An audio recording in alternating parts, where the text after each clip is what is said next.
Hello friends, welcome to my channel grammar A dash Z और grammar A to Z.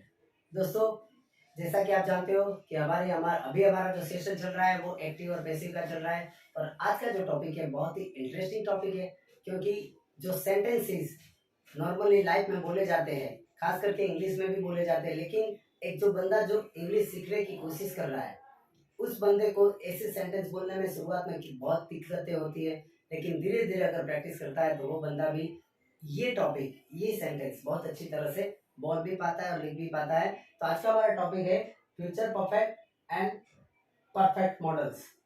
इसके जो active और passive sentence है वो फॉर्मूला के साथ हमें समझना है दोस्तों।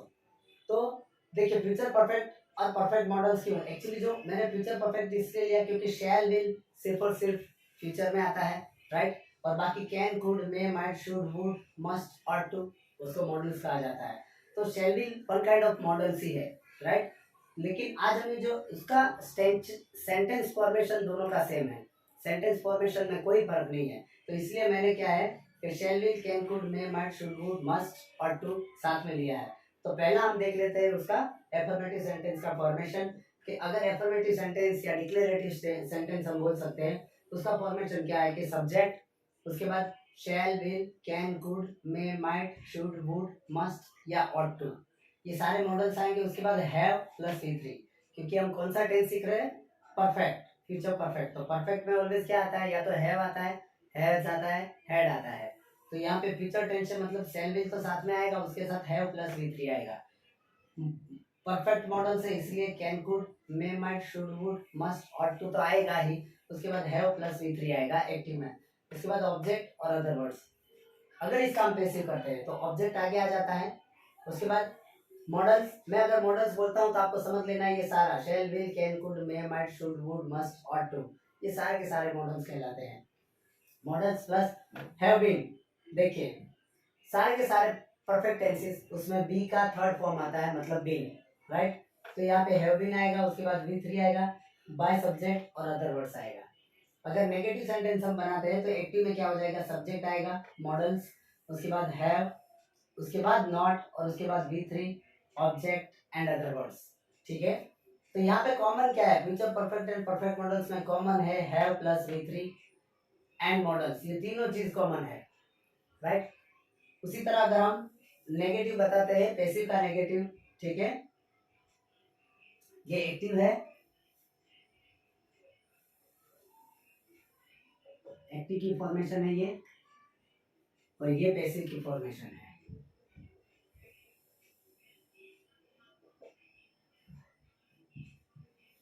तो देखिए नेगेटिव में क्या आएगा, object plus modals plus have plus not been plus V3 by subject dot dot dot, मतलब अदर वर्ड्स, जो भी सेंटेंस पीछे लगता है वो सारे शब्द यहाँ पे आएंगे।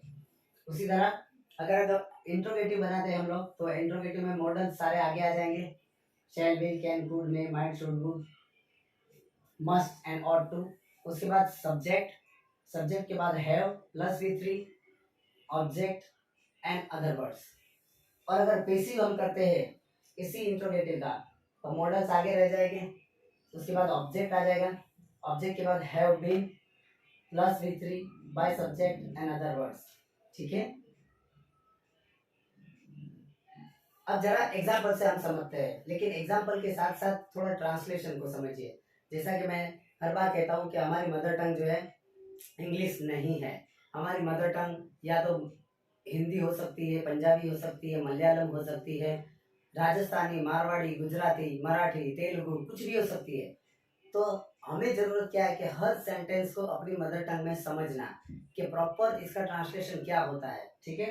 तो ये सेंटेंस पढ़ने में और जब इसका ट्रांसलेशन होगा तो थोड़ा और आपको लगेगा, क्योंकि बिगिनिंग है, लेकिन ऐसे सेंटेंस की बार बार प्रैक्टिस करने से जो है ज़्यादा हमें कॉन्फिडेंस आता है।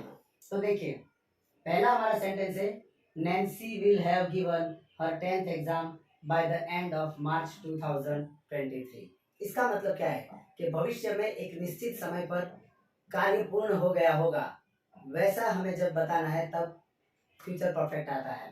तो देखो Nancy will have given her 10th exam by the end of March 2023, अभी 2022 चल रहा है, उसका अभी जो है जुलाई महीना चल रहा है। और ऑलरेडी जो है आप जानते हो कि ज़्यादातर एसएससी 10th या बोर्ड की एग्ज़ाम जो होती है वो मार्च में होती है या अप्रैल में, फरवरी मार्च अप्रैल में से होती है।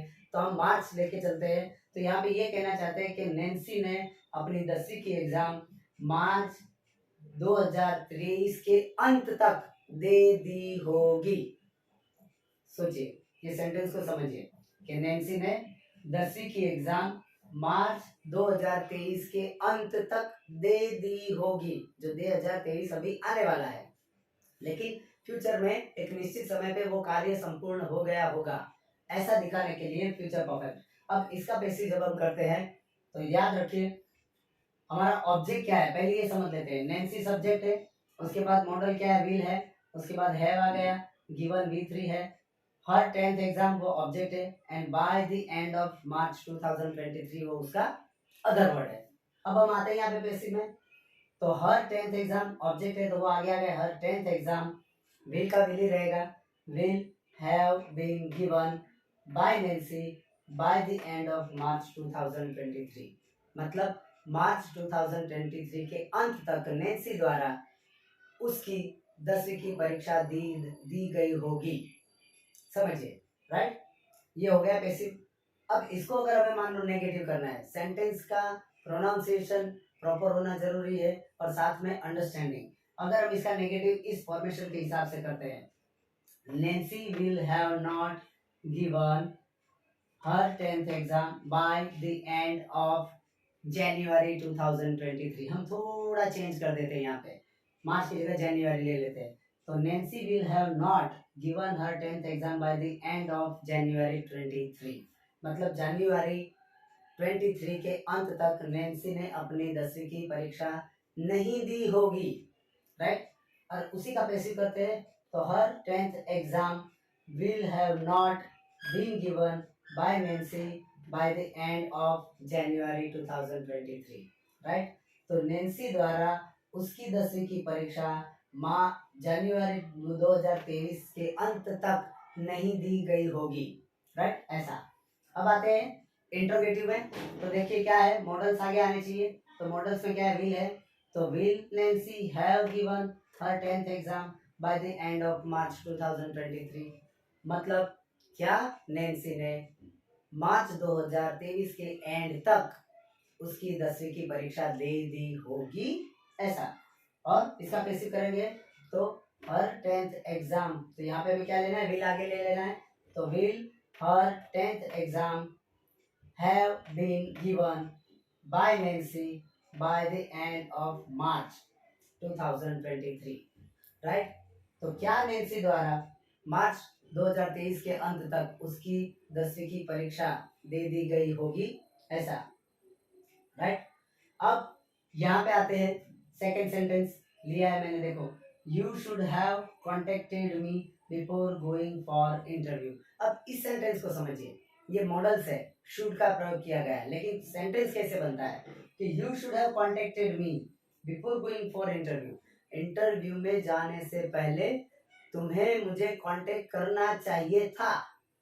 देखिए, ये परफेक्ट मॉडल से, इसलिए अगर सिंपल मॉडल होता तो यू शुड कांटेक्ट मी ऐसा आता, right? You should contact me before the interview या बिफोर गोइंग फॉर इंटरव्यू, लेकिन यहाँ शुड के साथ हैव आया तो करना चाहिए था, ऐसा। You should have contacted me before going for interview.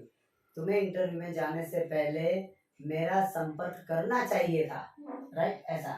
और उसका पैसिव करते हैं तो क्या हो जाता है, ये देखिए, मी ऑब्जेक्ट है, तो I should have been contacted by you before going for interview.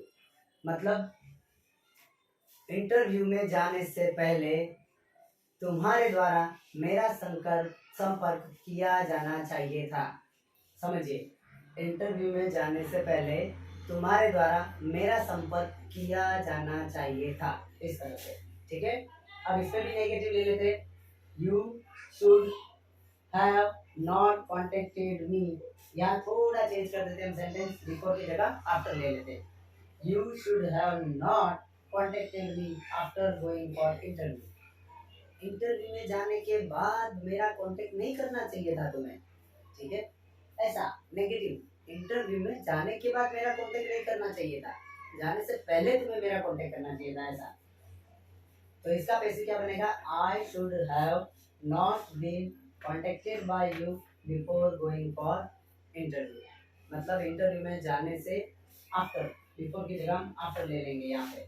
I should have not been contacted by you after going for interview. Interview में जाने के बाद तुम्हारे द्वारा मेरा कांटेक्ट नहीं करना चाहिए था, मतलब तुम्हें जो भी करना था इंटरव्यू में जाने से पहले मेरा कांटेक्ट करना चाहिए था, इस तरह से, राइट। उसके बाद अगर इंट्रोगेटिव हम बनाते हैं तो इंट्रोगेटिव में क्या आएगा, should you have contacted me before going for interview. क्या इंटरव्यू में जाने से पहले तुम्हें मेरा संपर्क करना चाहिए था, राइट, ऐसा। और यहाँ पे should I have been contacted by you before going for interview. क्या इंटरव्यू में जाने से पहले तुम्हारे द्वारा मेरा संपर्क करना जरूरी था या करना चाहिए था, ऐसा शुड है। तो शुड का मतलब चाहिए होता है, राइट।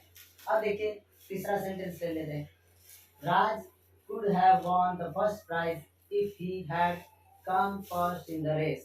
देखिए अब ये कंडीशनल सेंटेंस है, लेकिन जो क्रिया होनी चाहिए थी वो नहीं हुई है, तो वैसी क्रिया का निर्देश करने के लिए क्या होता है, परफेक्ट मॉडल्स जिसको हम बोलते हैं, यहाँ कुड का प्रयोग किया गया। देखो Raj could have won the first prize if he had come first in the race. अगर राज रेस में फर्स्ट आया होता तो उसको फर्स्ट प्राइज मिला होता, या तो वो फर्स्ट प्राइज जीता होता।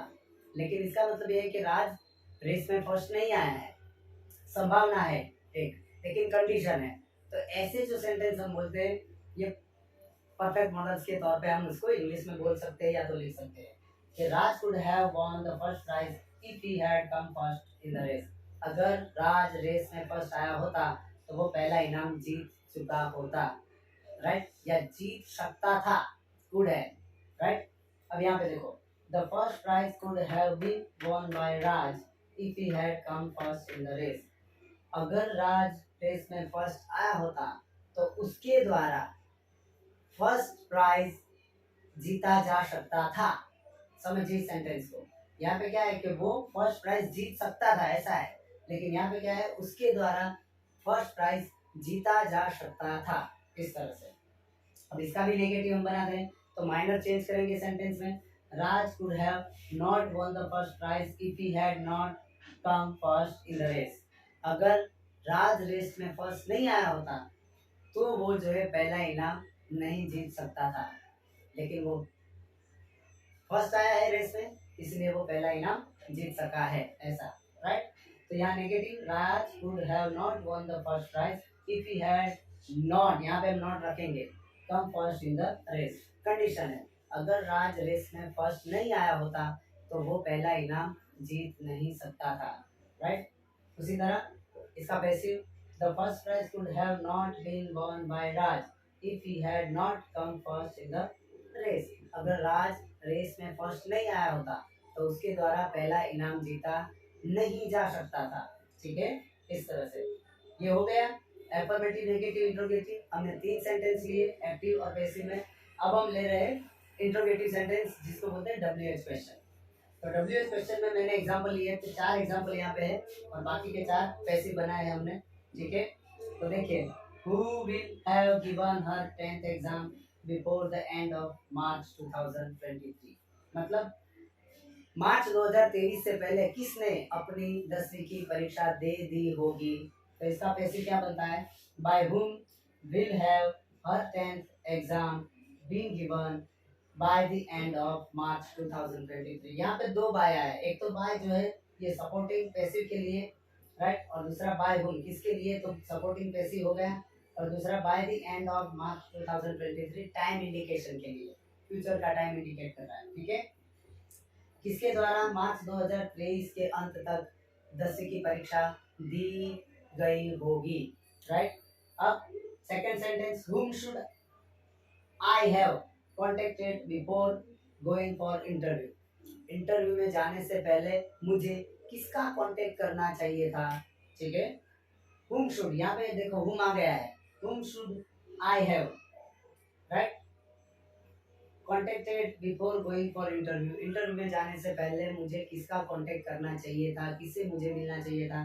तो इसका पैसिव क्या गया, देखो जैसे अगर हु का बाय हुम होता है, तो अगर हुम आता है एक्टिव में तो उसका पैसिव में हु हो जाएगा। Who should have been contacted by me before going for interview, interview में जाने से पहले मेरे द्वारा किसका संपर्क किया जाना चाहिए था, मुझे किससे मिलना चाहिए था, इस तरह से। ठीक है, उसके बाद थर्ड देखिए, how could Raj have won the first prize, Raj कैसे पहला इनाम जीत सकता था, राइट। राज कैसे पहला इनाम जीत सकता था, राइट, ऐसा है। तो इसका क्या है, how could have the first prize been won by Raj, Raj के द्वारा पहला इनाम किस तरह से जीता जा सकता था। ठीक है, अब चौथा sentence, when should I have contacted you, मुझे आपका कांटेक्ट कब करना चाहिए था। ठीक है, सेंटेंस के ट्रांसलेशन को बराबर समझिए, जब आप ट्रांसलेशन समझेंगे तभी आपको पता चलेगा कि इस सेंटेंस को किस तरह से इंग्लिश में लिखा जाता है और बोला जाता है। When should I have contacted you, मुझे आपका कांटेक्ट कब करना चाहिए था।